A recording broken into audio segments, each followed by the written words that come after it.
Our newscast tonight, at least 4 people, including 3 Koreans, are killed and 14 others wounded as an explosion rips through a bus carrying Korean tourists in Egypt's Sinai Peninsula. And here in Korea, a Korean court finds leftist lawmaker Lee Seok-ki guilty of trying to topple the South Korean government in the event of an inter-Korean war. We'll have the details. And in sports in Sochi, Team Korea picks up its 3rd medal, this one in short track speed skating, and Russian Viktor An wins gold. We'll have all this weekend action and what to look forward to on day 11 of the Olympic Games. Early edition begins now.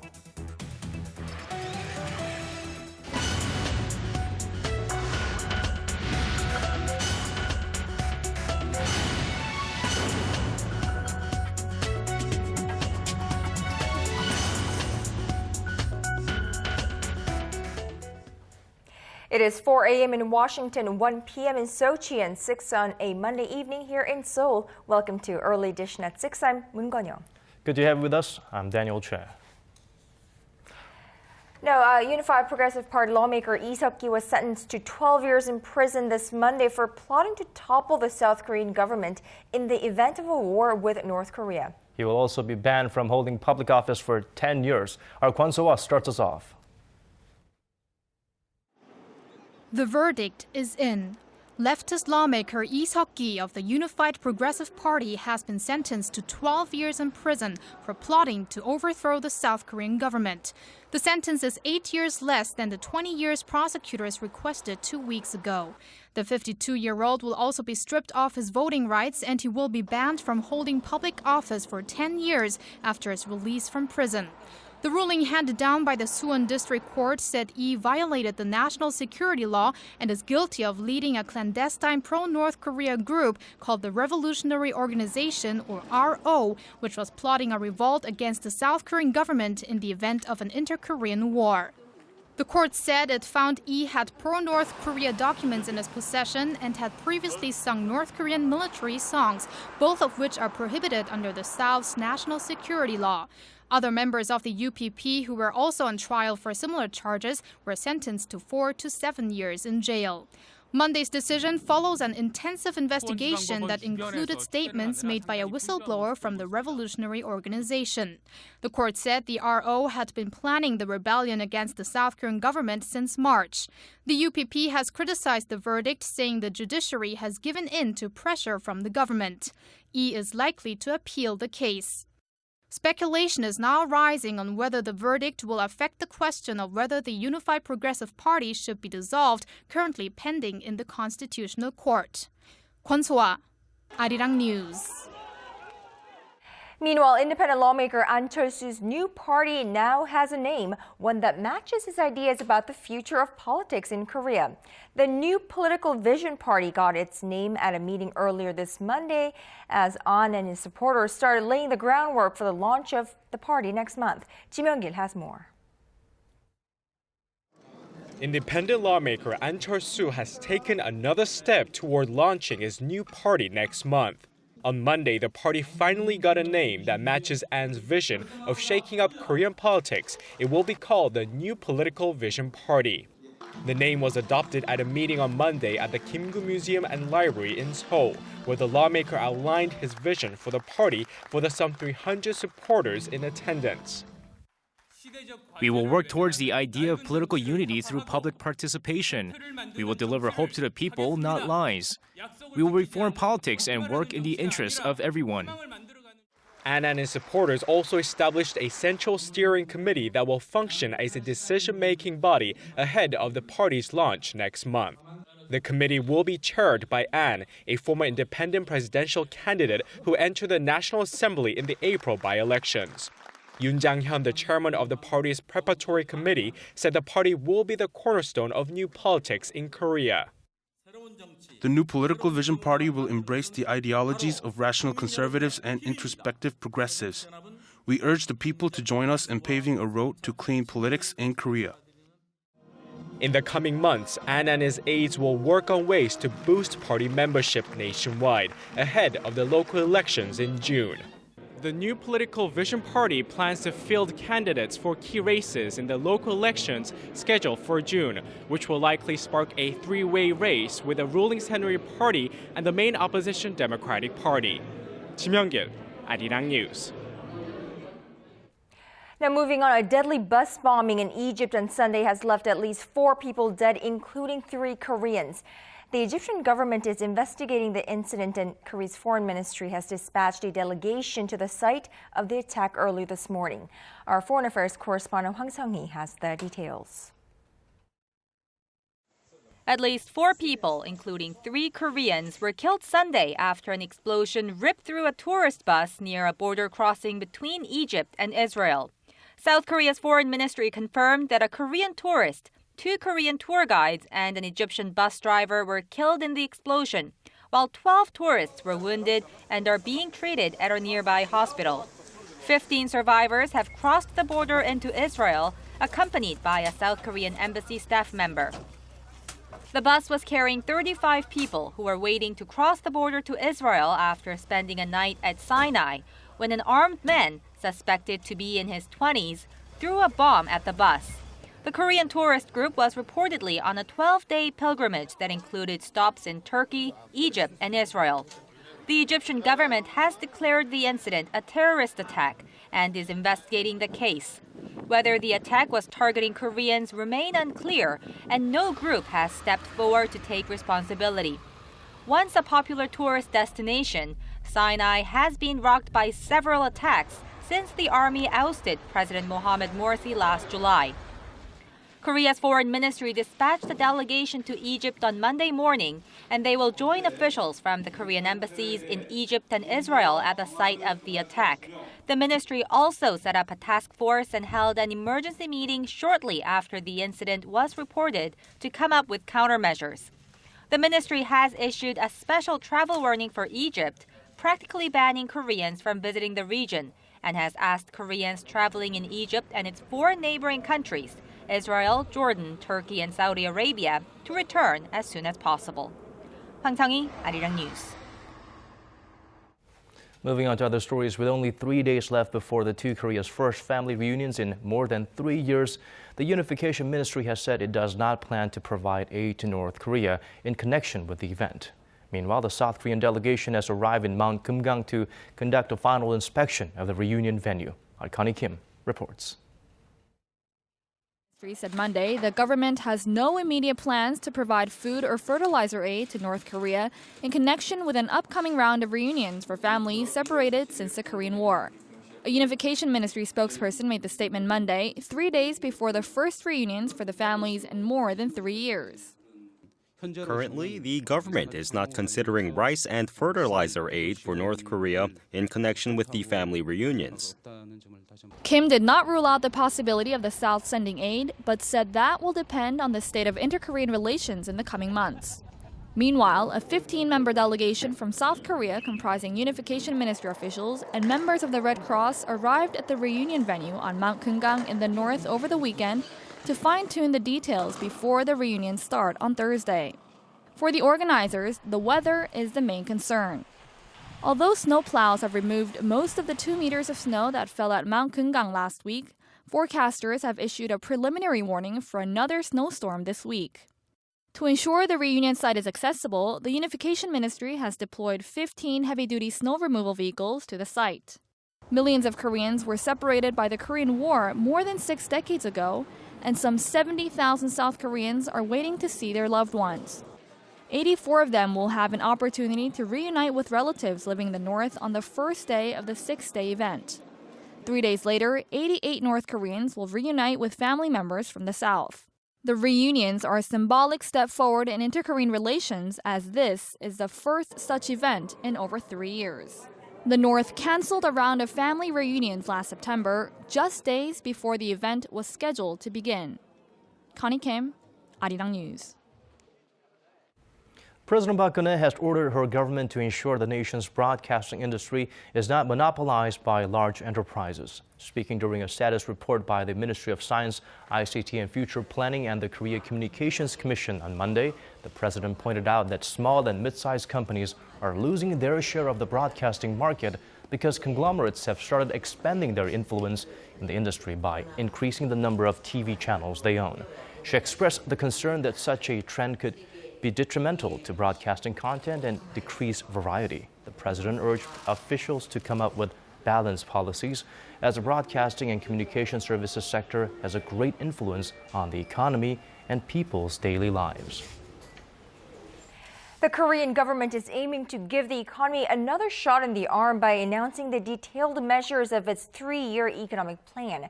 The package of measures to be officially laid out before the end of the month will focus on cutting red tape and boosting the country's 5 brightest sectors, including education, finance, and software. Shin Se-min reports.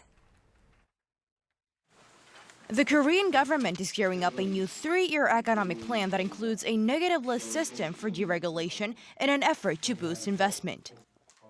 Government officials said Sunday that the new plan will ease restrictions within regulations and streamline red tape. The new plan will mainly bolster Korea's promising industrial sectors, namely health, education, tourism, finance, and software. The plan, which will be announced before the end of the month, also aims to boost the number of women and young people in the workforce and ease the financial burden of private education. In an effort to raise the nation's slumping youth employment level, students not entering university will be able to receive vocational training. The government will also provide financial support to small and medium-sized media content developers to promote the sector as a high-valued industry. The government will also adjust underground economic activities, enforce strict taxation, and eliminate unfair business practices on smaller companies. Regarding the inter-Korean relations, the government is also looking to include reunification matters as part of the 3-year plan. President Park Geun-hye has said her administration has set itself a 4-7-4 goal by the end of her term, which means 4% economic growth, a 70% employment rate, and an annual per capita income of around $40,000. Shin Se-min, Arirang News.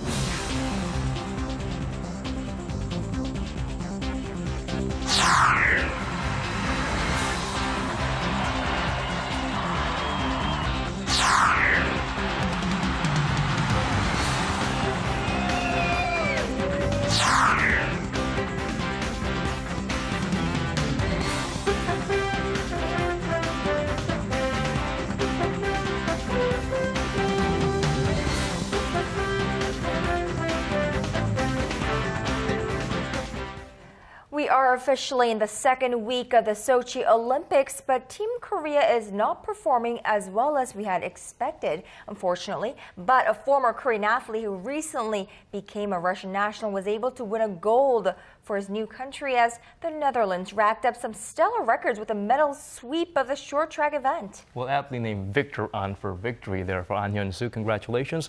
And for more on some of the hottest and the latest events from Sochi, we have this time Connie Lee standing by.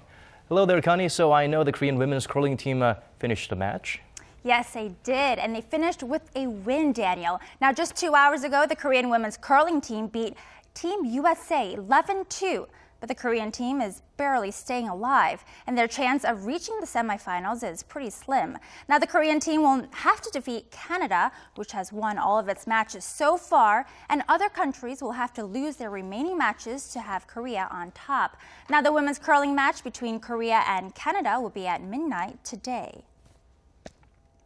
Some better news with Team Netherlands. So far, the Netherlands has the most number of medals in Sochi with a total of 17.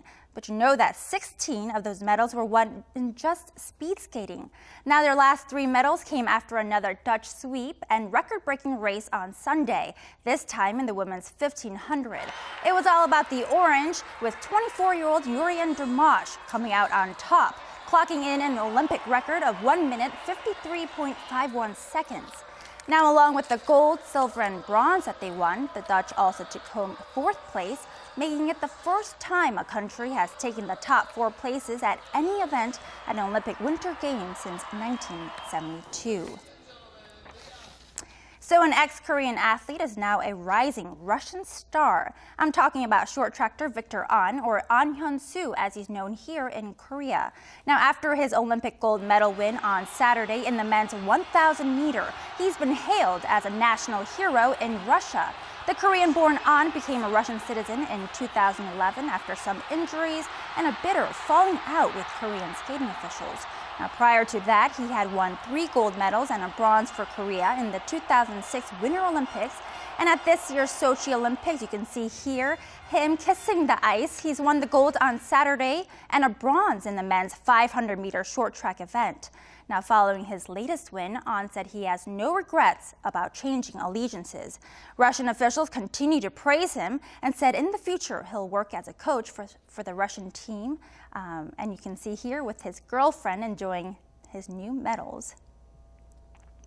And new this evening, the schedule for the figure skating short program has been announced. Defending Olympic champion and Korea's own ice queen, Kim Yeon-ah, will skate 17th out of 30 other contenders in the short program on Thursday at Sochi.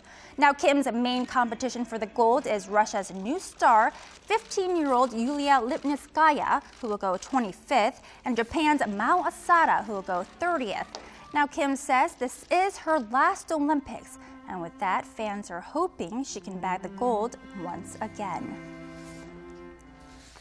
And for the overall medal standings on week 2 of the Sochi Olympics, now Germany is staying on top with 7 gold medals, and the Netherlands comes in second with 5, and then Norway and Russia rounding out the top 5. Now, Korea fell a few places and now stands at 17 medals, or stands at 17th place with 1 gold, 1 silver, and 1 bronze.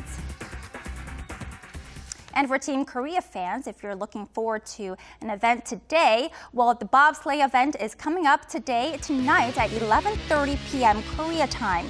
Now, the bobsleigh event will feature 2 Korean teams. Ranking 19th is Won Yoon-jong and Seo Young-woo team, and ranking 25th we have Kim Dong-hyun and Jeon Jung-mi. Now, the combined time after all 4 races will determine the final standings. Now here, looking at the rest of the schedule, we have men's snowboard cross finals with athletes competing for a medal there. And also, if you're staying up late tonight around 3 a.m., we have the men's ski jump event taking place. That's all I have for right now. Back to you, Kanyang and Daniel. Well, thank you for that, Connie. I mean, you know, Team Korea has never been so strong on the snow slopes compared to the ice rink, but we have put ourselves on the map this time around, and hopefully in 4 years in Pyeongchang, we will be able to shine our stars out and make it to the lead. Absolutely. Looking forward to that. All right. Thank you, Connie, for that.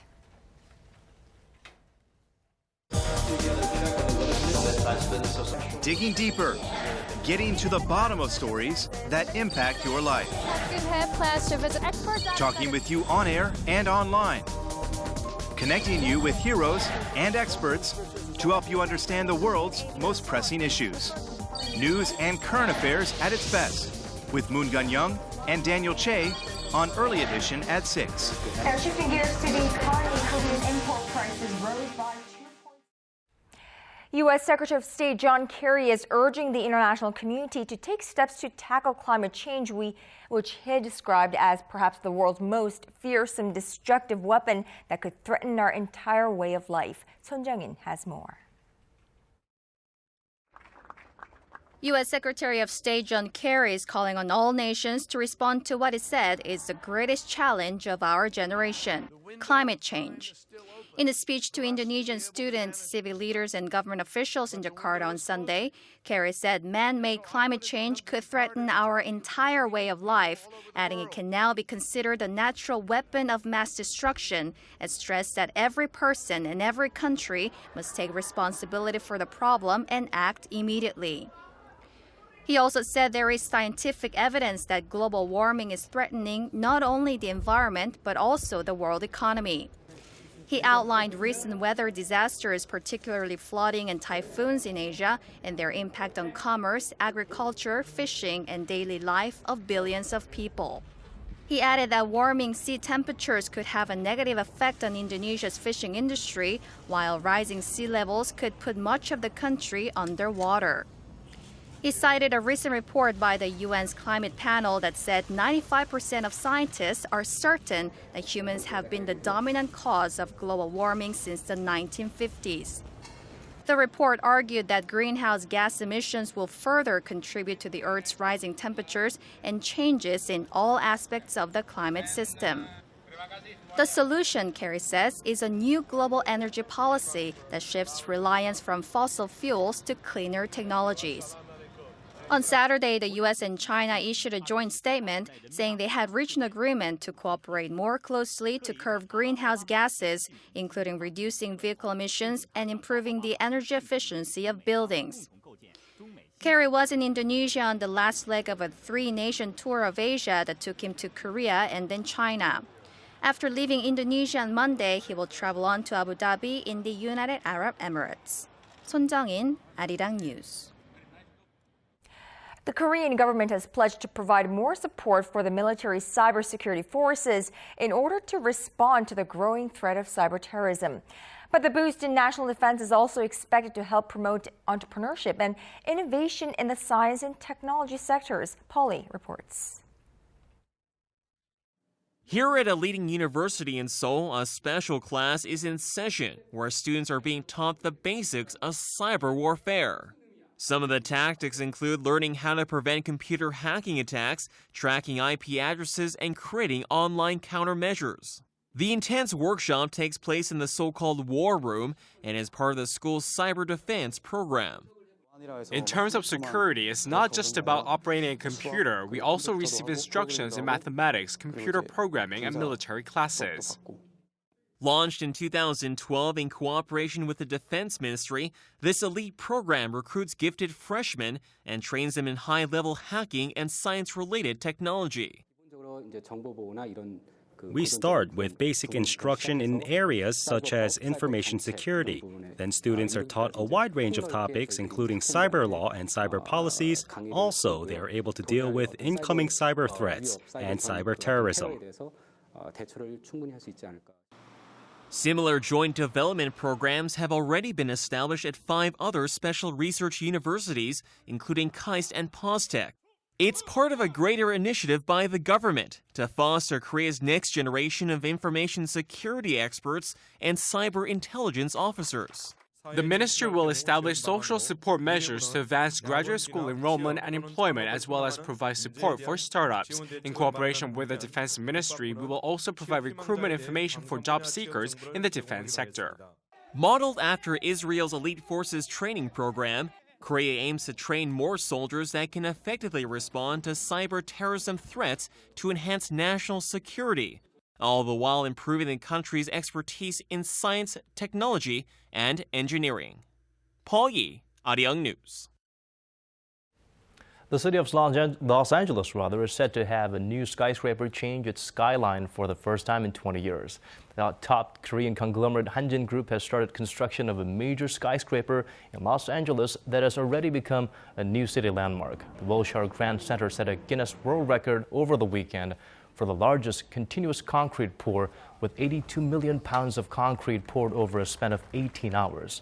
Slated for completion by 2017, the 73-story building filled with offices, retail, and hotel rooms will be tallest in LA and the 8th tallest building in all of the United States.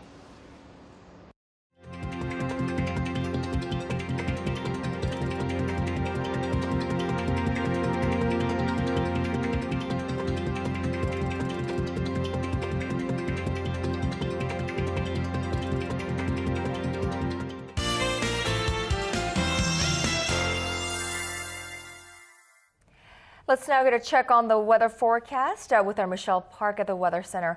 Michelle, why don't we start in Sochi? Now, it's been too warm for the athletes there, making the conditions for especially snow slope athletes really bad. How are things looking like for the days ahead? Well, Kanyang, the temperatures have dropped dramatically compared to last week. Well, hopefully this means the athletes will be able to peak at the right time before the games wrap up, right? Yes, it is, but it might be too early to say that because the temperatures are likely to go up again later this week. Tomorrow, the athletes in Sochi will wake up to a chilly morning and it will rain all day with a high of 11 degrees. And now the updates for Korea. We are expecting about 10 to 20 centimeters of snow in Gangwon province and 30 centimeters in the mountainous parts of Jeju, triggering a heavy snowfall advisory for all Jeju people. The rest of the country can actually expect a mild day. Now going over to our readings, it looks like we're going to have a cloudy day tomorrow nationwide. So we'll start off the morning at -1 degrees and gets up to 6 in the afternoon. Meanwhile, the southern cities such as Daegu and Busan will both peak at 6 degrees. Now down onto Jeju Island, more rain is expected with a high of 9. Daejeon will get up to 7. Dokdo hits -1, and Mangkeugang stays chilly at -9. Well, that's all for now. I'm Michelle Park, and back to you guys. Thank you for that, Michelle. And that wraps up the news for this hour. Thank you for watching. This has been Daniel Choi. And I'm Moon Gonyang. Thank you as always for being here with us. Have a wonderful rest of the evening, and we'll see you right back here same time tomorrow. Good night.